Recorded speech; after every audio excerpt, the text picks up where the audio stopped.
this video, we're going to be reading The Nutcracker. I'm going to warn you, in this series, most of the online books which I'm going to be reading are straight to the point and really short, so I don't really know how long this video may be, but I guess maybe under 10 minutes. So I've never read The Nutcracker before, but I've heard about it. So let's get straight into the video. It was Christmas Eve, and in a small town in Germany, Clara and her family were preparing a party for all their relatives, but first they had to decorate the Christmas tree. Every year they brought out the decorations and carefully hung glowing glass baubles and shining foil wrapped chocolates on the branches. This year there was a new decoration, a beautiful fairy with a purple dress for the top of the tree. Everything was ready, so Clara and her brother, Franz, played with the light of the fire as they waited for the guests to arrive. Clara dressed up her dolls and brushed their hair, while Franz played with his toy soldiers.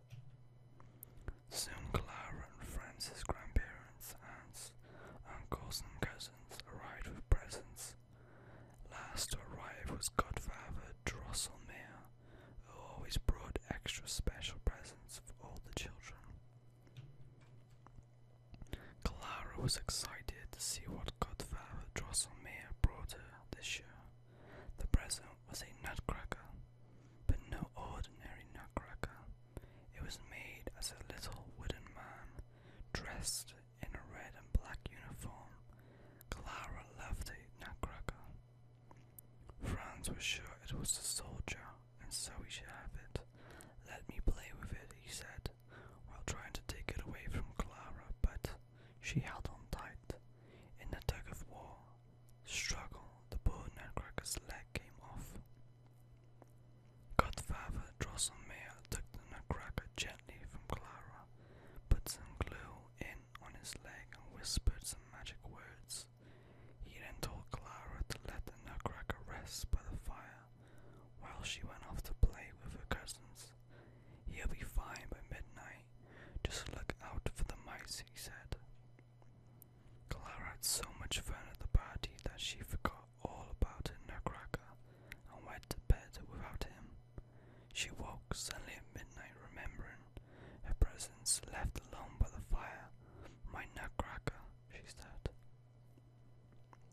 She crept downstairs and found him where she left him, by the fireside. She picked him up, held him, and stayed there to sleep with her nutcracker in her arms. A short time passed, then Clara suddenly awoke. She could hear a scrabbling sound coming from the corner of the room. She opened her eyes and saw a group of mice coming towards her, led by a bigger mouse with a little crown on his head. Clara was frightened, but she held on to her nutcracker tightly. From another corner of the room came the sound of drumming. Clara turned and saw Franz's toy soldiers marching towards the mice.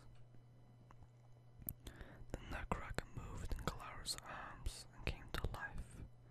He leapt up and led the army of toy soldiers to battle. The battle was full of smoke and noise and shouting.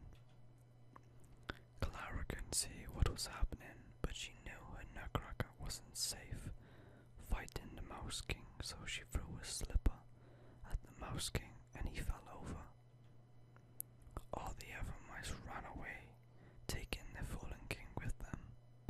As Clara turned to her nutcracker, she realized he had grown taller and now looked like a real person. "I am a prince," he said. "The Mouse King has cast a magic spell to make me a nutcracker forever. You have rescued me." Clara looked in amazement at the nutcracker prince. "Come with me," he said.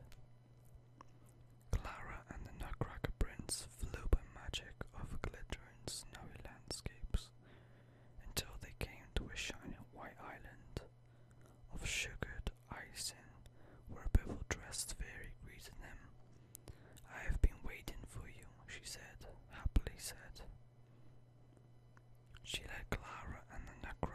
entrance to a great hall full of people from all over the world who were dancing and feasting.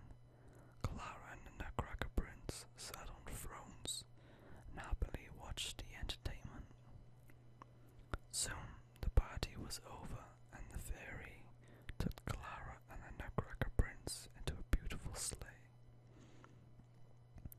She wrapped a warm blanket around them and then said farewell. Clara felt warm and happy as the sleigh flew by magic over the snowy landscapes, and she soon fell asleep. When Clara awoke, she realized she was back home by the fire, and the Nutcracker was in her arms back to his original size. Franz's toy soldiers were scattered on the floor, and at the top of the Christmas tree was the fairy, smiling down at her. Clara wondered if it all had been a dream. Outside it was daylight, and she could hear the bells ringing. It was Christmas Day, and she had never felt happier.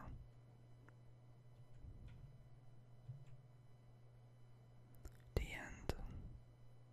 I was kind of expecting it to be more, but that was a not too bad story. It was I thought it was okay, but definitely worth reading. But I guess the more in-depth story would be a lot better since these stories feel more rushed. But hopefully from now on in this series I can find longer versions, because I already know about reading the shorter stories, but it's easier for me. But you have to go on other videos for longer, since ASMR for me anyway, I need to watch longer videos. But anyway, that's pretty much it for this video, and yeah, thanks guys for watching, and I'll see you in the next video.